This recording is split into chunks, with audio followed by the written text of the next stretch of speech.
La respuesta a la pregunta de qué harías si ves un hombre lobo es preguntarle cuál es su presión arterial. Y ustedes se preguntarán, ¿pero qué tiene que ver?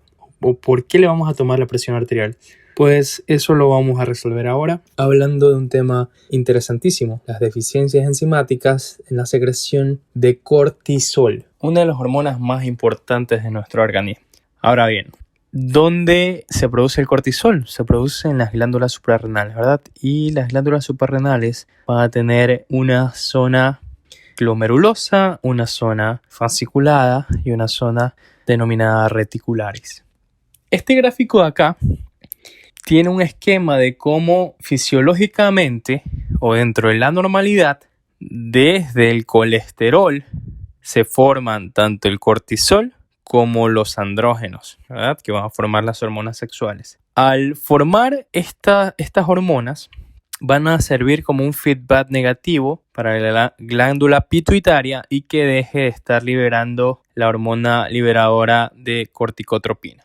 Entonces, para entender qué sucede en las diferentes deficiencias enzimáticas, es muy importante aprenderse y comprender este esquema. Entonces, por ejemplo, de los LDL y del acetato, vamos a sacar el colesterol que se va a transformar pregnenolone por medio de la enzima 3-beta hidroxiesteroide deshidrogenasa, se transforma en progesterona, la famosa progesterona, ¿verdad? Esto sucede en la zona glomerulosa. La progesterona a su vez utiliza otra enzima que es la 21-beta hidroxilasa. Entonces la 21-beta hidroxilasa va a transformar la progesterona en 11-deoxicorticosterona, que es un mineralocorticoide débil. A su vez, se utiliza la enzima 11-beta hidroxilasa para transformar esto en corticosterona, que es un glucocorticoide débil. Y de la corticosterona se puede transformar en aldosterona, que va a tener un papel importante en el eje renina-angiotensina-aldosterona. Ahora, tanto la pregnenolona como la progesterona tienen otro camino enzimático hacia la zona fasciculada, que es utilizando la enzima 17-alfa hidroxilasa. Esta va a transformar estas hormonas en 17 hidroxiesteroides, dentro de los cuales tenemos el más importante o los más importantes 17 hidroxipregnenolona, que se va a transformar por medio de la 3-beta hidroxiesteroide deshidrogenasa en 17 hidroxiprogesterona. Y a su vez, la progesterona puede tener una transformación directa por medio de la 17-alfa hidroxilasa. Entonces, en la zona fasciculada, cuando tenemos 17 hidroxiprogesterona, también podemos utilizar la enzima 21-beta hidroxilasa y transformar esto en 11-deoxicortisol, que por medio de la enzima 11-beta hidroxilasa se va a transformar en cortisol. Como mencionamos al principio, es el glucocorticoide de mayor potencia. A su vez, la 17-hidroxipregnenolona y la 17-hidroxiprogesterona en la zona reticulares se puede transformar en dihidroxiepiandrosterone por medio de la enzima 17-20 liasa. Dentro de la zona reticularis, el DHEA por medio de la enzima 3-beta hidroxiesteroide deshidrogenasa lo va a transformar en androstedione, que va a dar lugar a los andrógenos. Entonces, eso es lo que ocurre dentro de las glándulas suprarrenales fisiológicamente. En este momento vamos a hablar de las deficiencias. ¿Qué sucede cuando hay deficiencias de algunas de estas enzimas? Por ejemplo, vamos a empezar hablando de la deficiencia de 21-beta hidroxilasa. Vemos que esa prácticamente va a afectar las tres partes de la suprarrenal, tanto la zona glomerulosa como la fasciculada como la reticularis. Aquí podemos ver la función de esa hormona en toda esta cascada enzimática. Entonces, esta deficiencia es la más común en cuanto a las deficiencias congénitas de secreción de cortisol. Por ende, si se dan cuenta en el esquema, en la cascada, este paciente con la deficiencia de esta enzima va a tener una producción disminuida de aldosterona, que es el principal mineralocorticoide, también de cortisol. Entonces, al tener menos aldosterona y menos cortisol, lo más probable es que este paciente, al tener estos niveles disminuidos, tenga una presión arterial muy baja. Y teniendo menos aldosterona, yo voy a perder también sodio. Si pierdo sodio, lo que me retiene el líquido, el volumen es el sodio. Entonces al perderlo, yo voy a estar hipotenso. Mi cuerpo trata de compensar esto incrementando la secreción de renina y de angiotensina 2. Ahora, ¿qué pasa con los andrógenos en este sentido? Porque si se dan cuenta, mi cascada enzimática sí me puede transformar estas hormonas en la zona reticularis en andrógenos. Como no hay ningún bloqueo, hay mayor producción de andrógenos en las zonas reticulares. Entonces esto va a provocar hirsutismo, acné, en las mujeres va a provocar virilización, en los varones va a provocar pubertad precoz, pero esto no sucede de la noche a la mañana. Esto toma años en desarrollarse, en completar todo el cuadro. Eso en cuanto a la deficiencia de 21 beta hidroxilasa. Ahora hablemos de la 11 beta hidroxilasa. Asimismo, si nos fijamos en la cascada enzimática, esta me va a llevar a transformar corticosterona, de donde se deriva la aldosterona, y cortisol, que una vez más les repito, es el glucocorticoide de mayor potencia. Entonces, si tengo una deficiencia de 11 beta hidroxilasa, me voy a bloquear estos caminos en la cascada y por ende, de nuevo, voy a tener mayor producción de andrógenos. Si se dan cuenta, me va a quedar a mí como único mineralocorticoide la deoxicorticosterona, que me va a causar o me va a incrementar la presión arterial, pero esta no puede ser de feedback negativo a la pituitaria y me va a seguir estimulando esta cascada. Entonces, este paciente con deficiencia en el 11 beta hidroxilasa va a tener una presión arterial elevada por el deoxicorticosterona, pero no voy a producir ni cortisol ni aldosterona y mi cascada me va a llevar todo a producir andrógenos. Si yo tengo la presión elevada por el 11 deoxicorticosterona, esto me va a disminuir la angiotensina 2, que va a estar circulando, ¿no?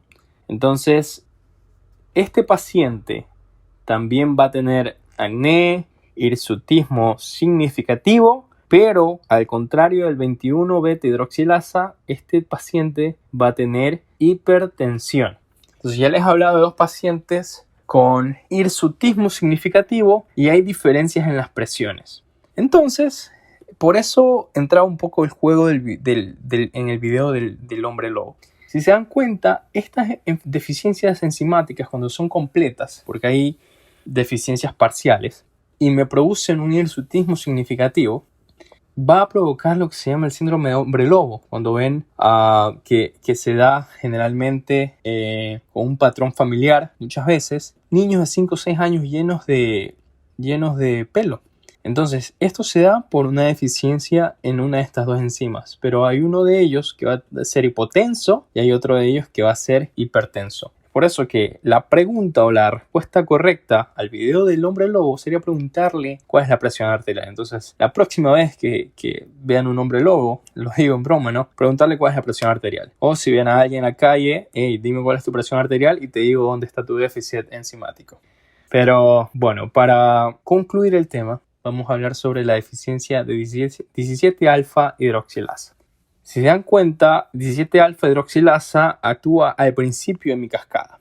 y me va a afectar solamente la zona fasciculada y la zona reticularis. Es decir, que va a haber una disminución en los andrógenos adrenales y una disminución en el cortisol. Entonces, como yo no le hago con estos dos compuestos principales feedback negativo en mi pituitaria a la hormona liberadora de corticotropina, esto va a ser un círculo vicioso. Me va a seguir liberando colesterol, que se va a seguir transformando en pregnenolone, y yo voy a seguir produciendo todo en mi zona fasciculada.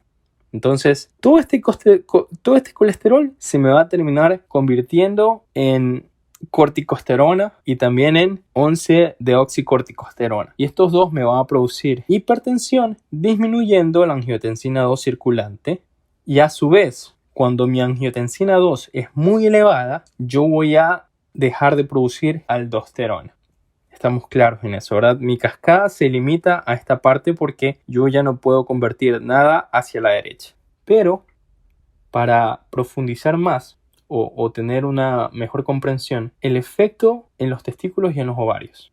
En términos generales, va a terminar con una baja producción de andrógenos, incluyendo la testosterona. Aquí he puesto dos gráficos, una para los testículos, los otros para los ovarios. Como el colesterol es prácticamente lo mismo que teníamos en el gráfico anterior, se transforma en pregnenolone, y aquí actúa el 17-alfa hidroxilasa, transformando, como vimos en el gráfico anterior, todo esto hasta transformar todo en androstenedione y esto en testosterona. En los testículos, en el ovario, mi producto final va a ser el estrógeno. Si yo bloqueo mi cascada acá, obviamente no voy a tener ni testosterona ni estrógeno.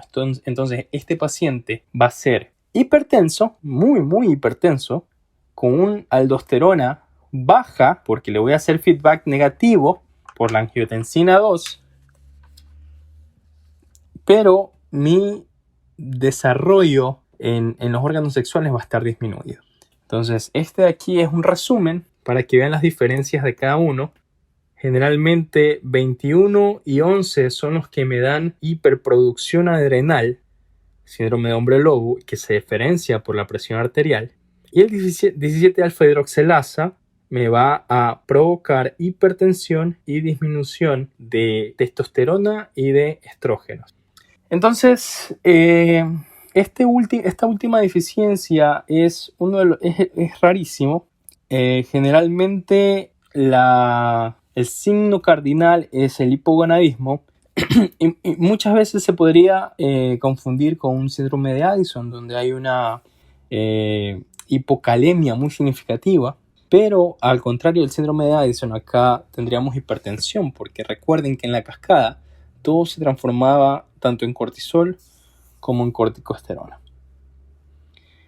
El 21-beta-hidroxilasa, que es la más común de todas, es un paciente hipotenso. Como elimina sodio, va a tener hiponatremia, por ende hipercalemia, y hay virilización que en el sexo femenino que toma años, no va a ser de la noche a la mañana. Entonces, por ejemplo, en la deficiencia de 21-beta-hidroxilasa, ¿cuál es el objetivo?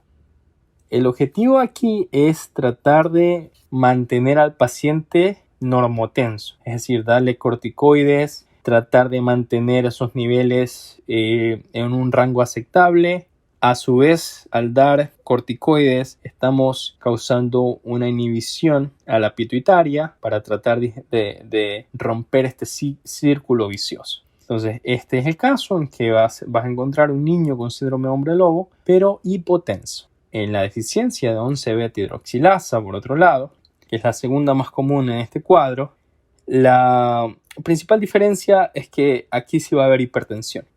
Y a su vez va a haber mayor producción de andrógenos, que por ende va a provocar el síndrome de hombre lobo que les mencionaba. Entonces, estas son las diferencias. Estos son los 3 déficits enzimáticos que deben recordar y que deben tener presente. Y recuerden de nuevo, la próxima vez que vean un hombre lobo, a preguntarle la presión arterial, que esa será la respuesta. Entonces, eso es todo en el video de hoy, que queda, me parece bien, por el 31 que se acerca, que es Halloween. Entonces, cuando vean a alguien vestido de hombre lobo, pues lo pueden ilustrar un poquito y decirle, mira, dime tu presión arterial y te digo dónde está tu deficiencia enzimática. Nos vemos pronto, no se olviden de suscribirse, dejar su like y nos vemos en el próximo video.